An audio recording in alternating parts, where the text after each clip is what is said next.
You always said I wasn't the cool girl. But in a way, I think there was such a huge advantage to not being the cool girl in that you had this public acceptance or this relatability to people.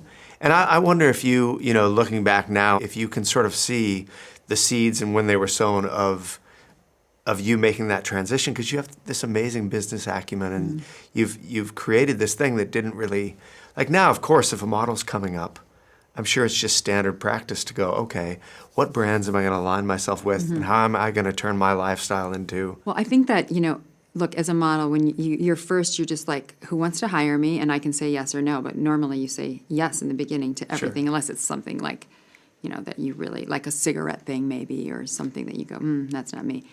But then slowly you kind of start developing an on-camera personality or like image, how people see you, right? And then you unconsciously probably make decisions that feed that.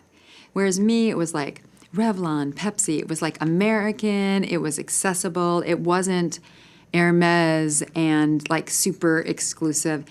And then so the more like those companies come to you, then the more choices that you make that you go, does this fit with my other brand alignments? Like it's kind of, it happens from both ways. It's it's what the world kind of puts on you. And then you kind of hopefully understand how people see you or want to see you or where they believe you or where they can trust you and where your integrity can come through.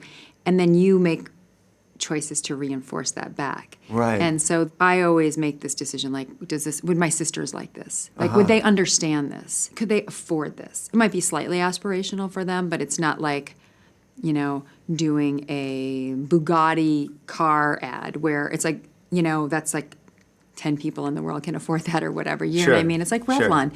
It was aspirational. It's color. But, you know, a lipstick is affordable. And it's like a fashion statement in a tube. And we all really, like, we're all our own brand. Sure.